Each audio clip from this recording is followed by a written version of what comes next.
Deus cura a nossa amargura.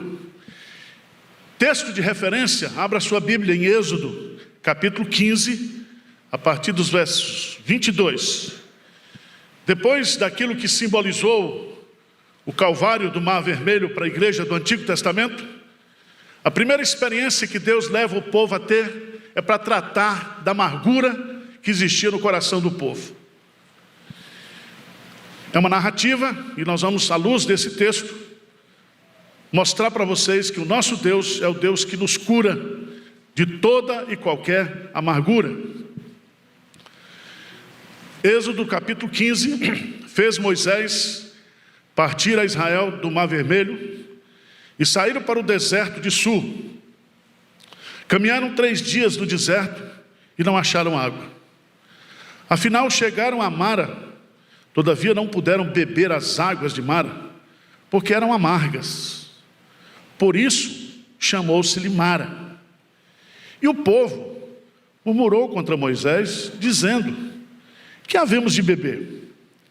Então Moisés clamou ao Senhor, e o Senhor lhe mostrou uma árvore. Lançou a Moisés nas águas, e as águas se tornaram doces. Deu-lhes ali estatutos e uma ordenação, e ali os provou. E disse, vamos ler juntos, os 26 e 27, e disse: se ouvires atento a voz do Senhor teu Deus, e fizeres o que é reto diante dos seus olhos, e deres ouvidos aos seus mandamentos, e guardares todos os seus estatutos, nenhuma enfermidade virá sobre ti, das que enviei sobre os egípcios, pois eu sou o Senhor que te sara. Então chegaram a Elim, onde havia 12 fontes de água, 70 palmeiras, e se acamparam junto das águas. Meus amados irmãos, todos nós passamos por situações, e essas situações são sementes que, lançadas no nosso coração, podem gerar uma raiz de amargura. E lá em Hebreus capítulo 12 diz que a amargura nos coloca fora da graça de Deus. Que a amargura, ela é contagiante, é como uma bactéria, para o mal. E o fato de eu e você sermos crentes, nós não temos uma vacina que nos imuniza de amargura. São tantos os textos na Bíblia que falam sobre amargura. Eu queria só chamar a sua atenção para 2 Samuel. Abra lá, por favor, só 2 Samuel, capítulo 22. Nós vamos pegar o exemplo de Davi, um homem segundo o coração de Deus, mas que viveu um problema de perseguição na sua vida, e aquilo gerou no coração dele uma grande amargura. 1 Samuel 22. 1 Samuel capítulo 22. Eu queria que você lesse comigo os versos 1 e 2. 1 Samuel 22, 1 e 2. Lê comigo aí, o que diz? Davi retirou-se dali e se refugiou na caverna. Quando ouviram isso, seus irmãos e toda a casa de seu pai desceram ali para ter com ele. Ajuntaram-se a eles todos os homens que se achavam em aperto, todo homem endividado, e todos os amargurados de espírito, e ele se fez chefe deles, e eram com eles uns 400 homens. Veja que exército maravilhoso. 400 homens que estão em aperto, que estão endividados e que estão o quê? Amargurados de espírito. Então, se você quebrou esse ano passado e está amargurado, hoje tem cura para você aqui. Se você está apertado, se você está angustiado. E é tão interessante que Davi se tornou o quê? O chefe. Então era o amargurado dos amargurados, né? Há tanta coisa na Bíblia, diz que Isaac e Rebeca tiveram amargura de espírito. Sabe por quê? Porque Esaú fez um casamento que desagradou a eles. Foi um casamento para afrontá-los. Eu imagino quantas amarguras existem hoje das famílias, dentro de casa, em relacionamento conjugal, em relacionamento de filho com pai, pai com filho. A pessoa, seu Mar, você das suas 3 filhas, uma filha sua casa com traste. Isso traz o quê? Amargura. Ana, ela tinha amargura de alma porque ela não conseguia conceber. E ela vai lá para o templo orar. E ela disse que estava com amargura de alma, porque Deus estava privando ela. Nós temos o caso de Noemi, que se chama Bela, e que saiu de Belém e foi para Moabe, e ali ela perdeu o seu esposo, os seus 2 filhos. E ela volta então para Belém, e quando ela chega em Belém, ela diz: não me chama mais de Noemi, me chame de Mara, porque eu sou uma mulher amargurada de espírito. Preste atenção, nós não podemos ser abençoados por Deus nesse ano, nós não podemos ter uma jornada com esse Deus incomparável, se nós não tratarmos o nosso coração nesses primeiros dias. À luz do texto, eu quero chamar a sua atenção para 4 pontos importantes aqui desse texto. Primeiro, experimentando amarguras. Veja aí, no texto de Êxodo capítulo 15, que fez Moisés partir a Israel do Mar Vermelho. Veja bem, ato imediato, a saída do Egito. Eles dançaram e cantaram, capítulo 15, na primeira parte. E a primeira experiência que eles têm é uma experiência de amargura. E diz o texto que eles chegaram a Mara, depois de marchar 3 dias no deserto. E a água, quando ela foi provada, ela não servia para ser bebida. Eram águas o quê? Amargas. Aqui nós temos 3 lições muito importantes. Primeiro, foi Deus quem conduziu o seu povo para aquele lugar. Porque Moisés, ele seguia a orientação de Deus. E foi Deus que tirou o povo do Egito. E era Deus que vai conduzir o povo no deserto, através da coluna de fogo e da nuvem. E aqui eu quero que você entenda o seguinte, que as amarguras que eu e você, nós enfrentamos na vida, elas fazem parte do projeto de Deus, do plano de Deus, para o nosso crescimento, para o nosso amadurecimento. Tá certo? Veja lá em Ruth capítulo 1, verso 20 e 21. A Noemi, ela declara assim, Ruth 1, 20 e 21. Ela diz assim: porém ela lhes dizia: não me chameis Noemi, chamai-me Mara, porque grande amargura me tem dado Todo-Poderoso. Ditosa eu parti, porém o Senhor me fez voltar pobre. Por que, pois, me chamarias Noemi, visto que o Senhor se manifestou contra mim e o Todo-Poderoso me tem o quê? Afligido. Então preste atenção. Se você perdeu um ente querido no ano passado, e você está amargurado, culpando Deus, pode ter certeza que ninguém parte dessa vida se não for da vontade de Deus. Eu não sei o que você pensa, mas a Bíblia diz que todas as coisas cooperam para o bem daqueles que amam a Deus.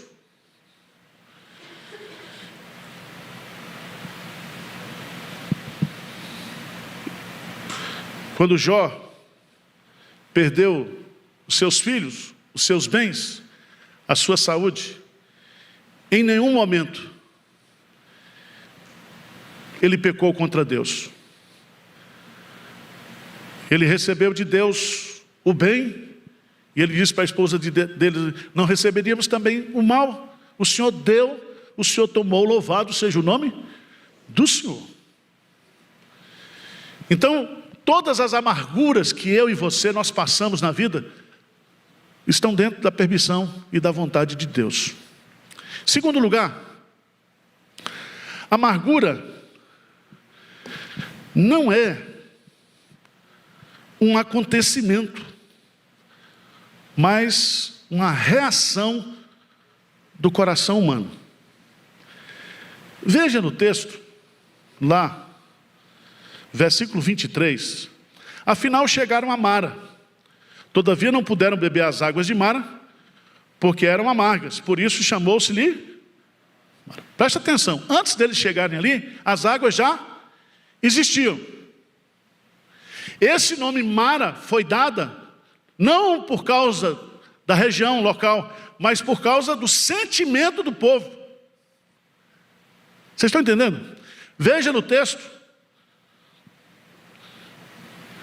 Por isso chamou-se-lhe Mara. O que eu quero dizer isso com... O que eu entendo nisso aqui? A vida, irmãos, é 10% daquilo que acontece comigo e 90% como eu reajo a isto.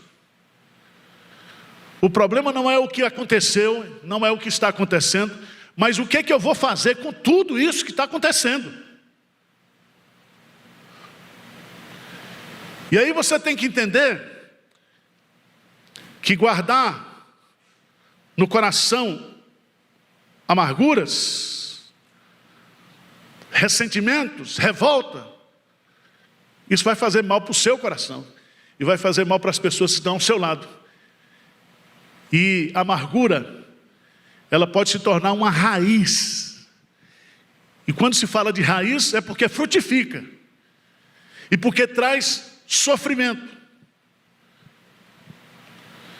Então não permita que essas coisas circunstanciais, essas sementes de amargura que foram lançadas sobre você nesse ano que passou, crie raízes e frutifique no seu coração. Em nome de Jesus, não permita isso. Não permita. Terceiro lugar, a amargura, ela nasce quando somos frustrados nos nossos desejos, nas nossas necessidades. Veja no texto que eles caminharam 3 dias no deserto, não acharam água. Afinal chegaram a Mara. A água estava lá. Tinha água para todo mundo. Mas a água não podia ser o quê?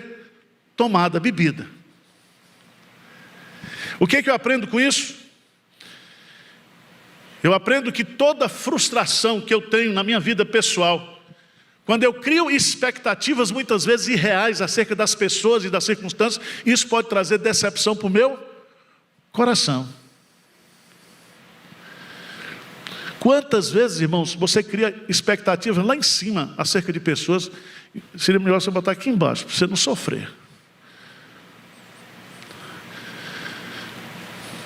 Quantas decepções nós passamos, porque também nós queremos que aquilo que nós tanto desejamos satisfaça as necessidades do meu coração, que muitas vezes são desejos pecaminosos. Por isso que Tiago diz: pedis e não recebeis, porque pedis mal. Deus sempre nos prova em pontos essenciais. Deus pediu a Abraão o sacrifício de Isaque. Deus tirou os bens e os filhos de Jó, mesmo sendo ele um homem justo.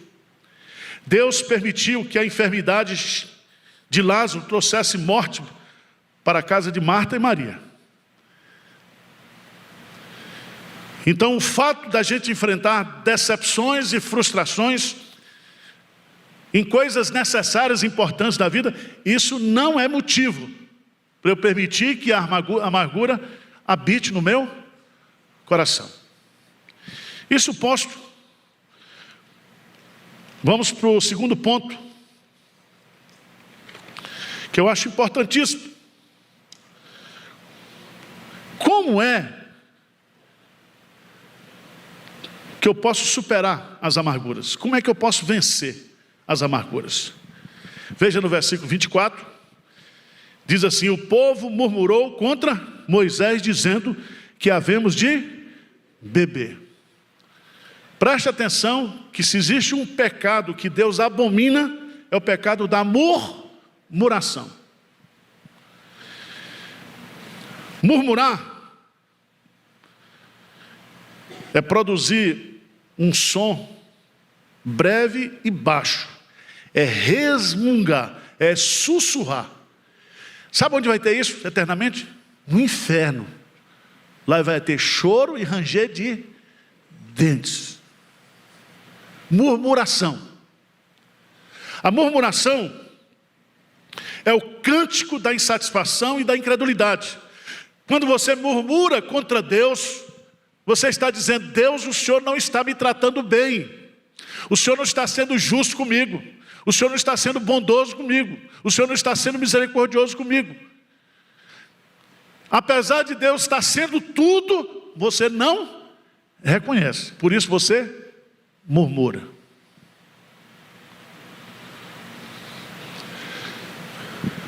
Deus, Ele abomina a murmuração. Quando um cristão murmura, fala mal de Deus e questiona o seu amor.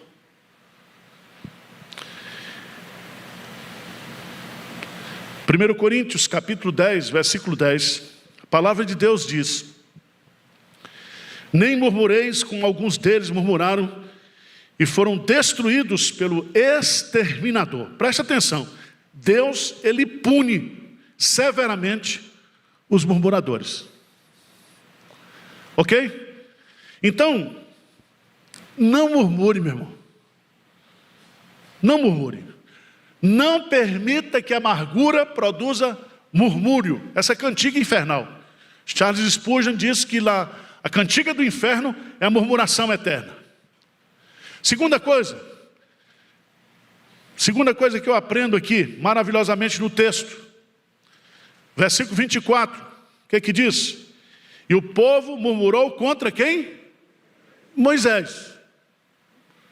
Primeiro contra Deus, porque é Deus que enviou Moisés. Mas aqui eu aprendo uma lição muito importante. É que o povo estava amargurado, o povo murmurou e projetou a sua culpa, a sua murmuração para Moisés. Foi você que nos tirou do Egito. Foi você que nos trouxe para aqui. Então preste atenção. Quando a gente passa por situações difíceis, complicadas na vida, a gente sempre quer encontrar o quê? Um culpado, é ou não é? Eu vi um sujeito aqui da USP, um físico, falando sobre a chuva que deu na Bahia. Ele disse que a culpa é da Amazônia. Eu falei: mas rapaz, o cara tem coragem de... tem que arrumar um culpado. Não é assim? Se você lê hoje a Folha do Estado, o UOL, o Estadão, Folha de São Paulo, tudo que acontece no Brasil, a culpa é do presidente. Estão falando que o presidente tem 3 dias para dar um título para o Palmeiras, o título do Mundial, do STF. É como aquele pessoal que ficou obeso de tanto comer McDonald's e processou o McDonald's por entender que a McDonald's estava fazendo uns sanduíches muito deliciosos. E a obesidade deles era culpa do McDonald's. E veja, irmãos, que a gente vive muitas vezes na vida, por causa das nossas frustrações, procurando culpado. Não busque culpados pela sua amargura. Não vamos cometer o mesmo erro de Israel.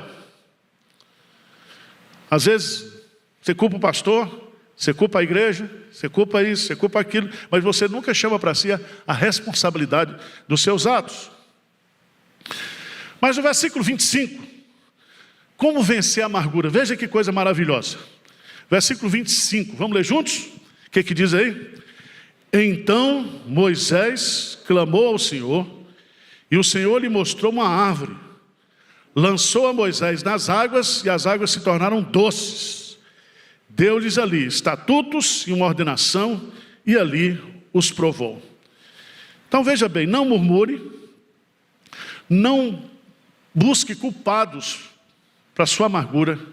E aqui no texto, busque em Deus a solução para as suas amarguras. Veja que Moisés clamou a quem? Ao Senhor. Ou seja, Senhor, eu estou nessa situação. Eu trouxe o povo, está aqui. Nós temos mulheres e crianças, muitas delas amamentando, tem 3 dias caminhando no deserto. Eu estou aumentando um pouquinho, sabe? Mas é mais ou menos o que ele disse, tá? E agora, Senhor, só tem que solucionar o problema. E o que Deus faz? Mostra uma árvore, uma raiz. E essa raiz, então, ela é cortada, esse madeiro é cortado e é colocado sobre as águas. E aquelas águas que eram amargas se tornaram doces. Irmãos, grandes comentaristas do Antigo Testamento dizem que esse ato dessa árvore produzir doçura na amargura aponta para Cristo, aponta para a cruz, para o madeiro. Quando Cristo subiu ao madeiro, quando Cristo morreu por nós, Ele providenciou a cura. A cura. Somente Jesus pode transformar as nossas tristezas em alegria. Somente Jesus pode nos tirar da amargura para o louvor. Somente Jesus pode tirar o espírito angustiado e colocar a veste de louvor. Somente Ele pode consolar todos os que choram. Ele pode. E aqui eu queria chamar a sua atenção. A solução da sua amargura está em Deus. Veja lá o Salmo 142, 1 e 2. Vamos ler juntos? Salmo 142, 1 e 2.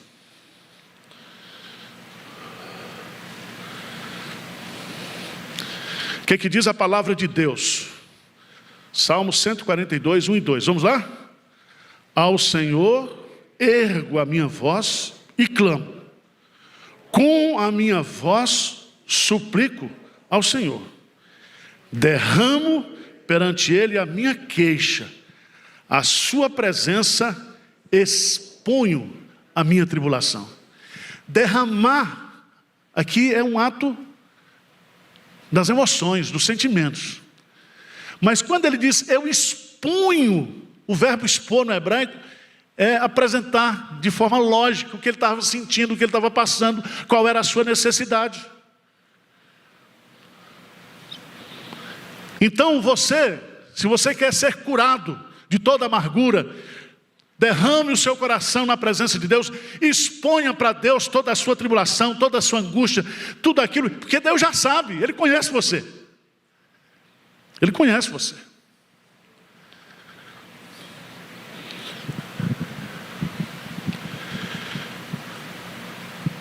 Mas eu queria concluir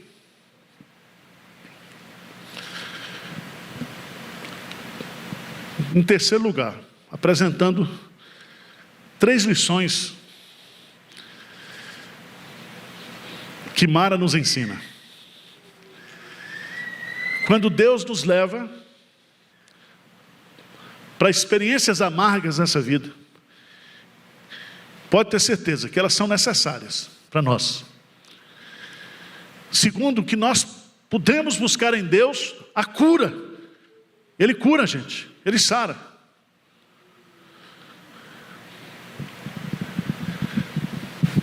Mas aqui eu vejo alguns detalhes.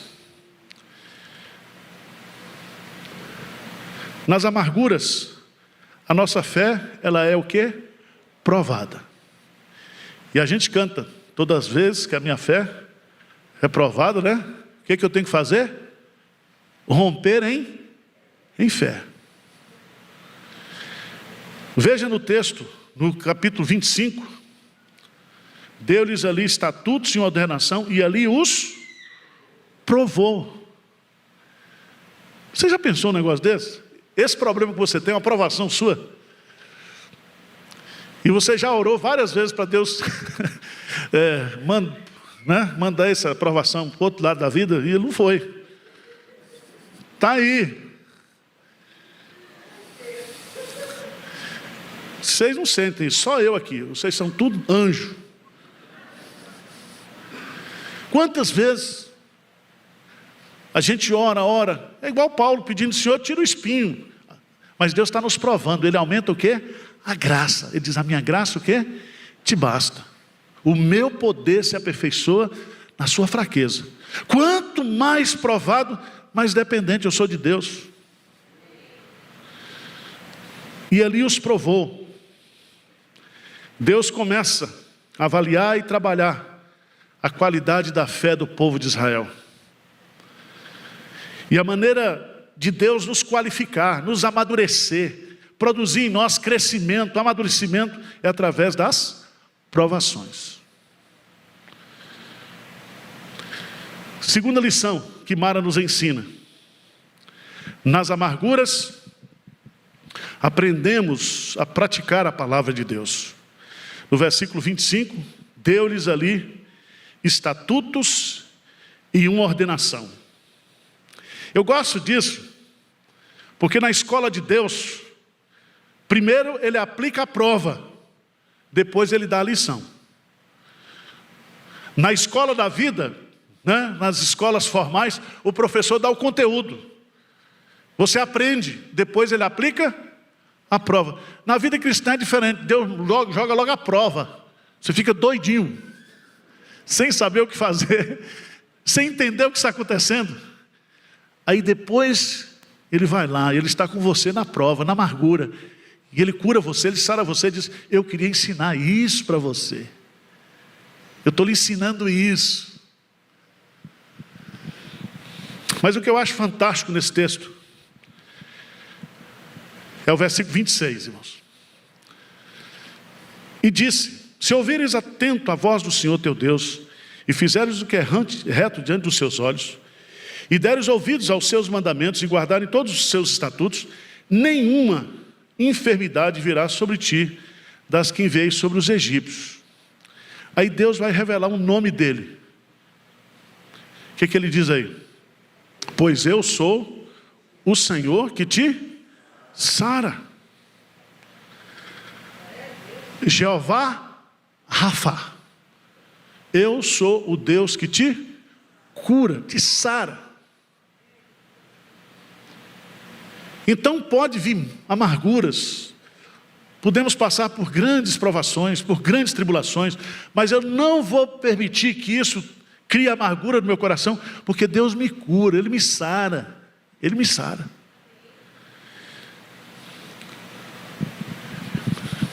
Isaías, capítulo 61,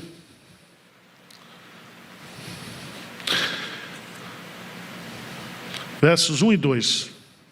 Vamos ler juntos? Jesus Cristo, Ele diz assim, o Espírito do Senhor Deus está sobre mim, porque o Senhor me ungiu para pregar boas novas aos quebrantados, enviou-me a curar os quebrantados de coração, e a proclamar libertação aos cativos, e pôr em liberdade os algemados, e a pregoar o ano aceitável do Senhor, e o dia da vingança do nosso Deus, a consolar todos os que choram. Como é que Jesus faz isso? Sabe como é que Ele fez isso? E faz isso? Isaías capítulo 53 diz que Ele levou sobre si todas as nossas dores, todas as nossas transgressões, todos os nossos pecados, e o castigo que nos traz a paz foi colocado sobre Ele. E diz assim, e pelas suas pisaduras fomos nós o quê? Sarados. A cruz cura definitivamente. A obra de Cristo vai curar definitivamente o sofrimento humano, Porque um dia Ele enxugará dos seus olhos toda lágrima. Um dia você vai ressuscitar. Um dia você vai viver perfeitamente na presença de Deus. Mas enquanto esse dia não chega, nas amarguras dessa vida, nós podemos recorrer a Cristo e dizer: Senhor, me cura. Me cura. Não permita que aquilo que fizeram comigo venha adoecer o meu coração. Tá bom? Nós não poderemos ir adiante com amargura no coração. Tá bom? O sábio Salomão,